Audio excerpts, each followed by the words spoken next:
France में कहानी। फ्रांसीसी कहानी 19वीं शताब्दी। 19वीं शताब्दी में हमें दो राइटर का नाम याद रखने हैं। पहला है बाल्जाक, दूसरा है मोपासा। बाल्जाक का कहानी संग्रह ला कॉमेडी ह्यूमैन। तो 19वीं शताब्दी बाल्जाक और फ्रांस की शताब्दी थी।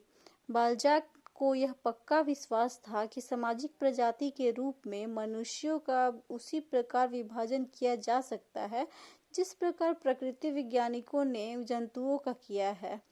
ला ह्यूमन कॉमेडी मानवीय कॉमेडी को 3 खंडों में विभाजित किया है बाल्जाक ने।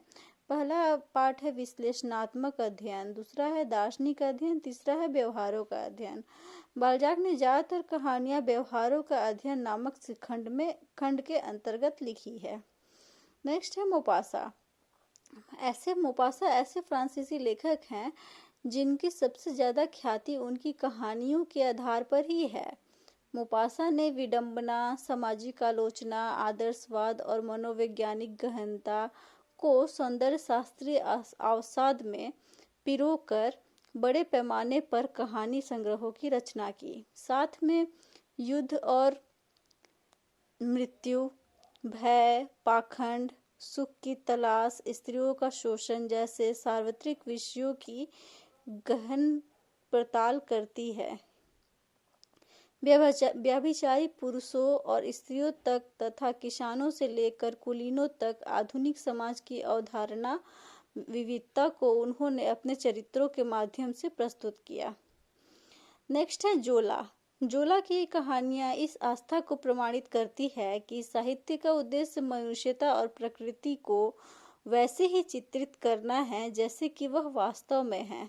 जोला ने यथार्थवादी विरासत को न सिर्फ आगे बढ़ाया बल्कि एक कदम आगे जाकर 19वीं सदी के उत्तरार्ध में स्त्री और पुरुषों के सामाजिक, राजनीतिक और यौन जीवन के अधम समझे जाने वाले पक्षों को अपनी कहानियों का केंद्र बनाया। उनके प्रमुख कहानी संग्रह है स्टोरीज फॉर निनॉन। फ्रांसीसी कहानी और 20वीं सदी। 20वीं सदी में आंद्रे जीद का नाम याद रखना होगा। आंद्रे जीद जिनकी कहानियों का केंद्र व्यक्ति है।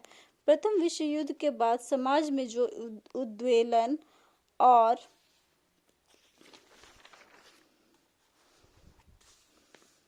रोमांच उत्पन्न हुआ, जिंद ने अपनी कहानियों में उसे नैतिक सद्भाव से जोड़ने की कोशिश की।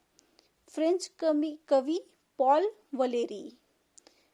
वलेरी ने इन an evening with mister Teste नामक विख्यात कहानी लिखी जिसमें उन्होंने बुद्धि और भाव तथा अस्तित्व और अनस्तित्व के संघर्ष को बखूबी चित्रित किया। फ्रांसीसी कहानी में स्त्री लेखन।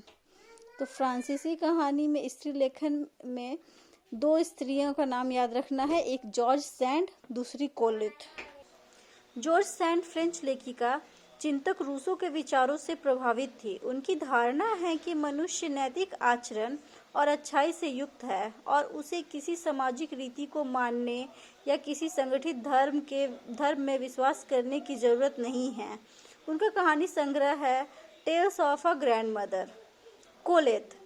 फ्रेंच लेखिका कोलेत ने रोजमर्रा के मानवीय अनुभवों और समस्याओं को अपनी कहानियों का विषय बनाया। उनका प्रमुख संग्रह है द स्टोरीज ऑफ कोलेत। धन्यवाद।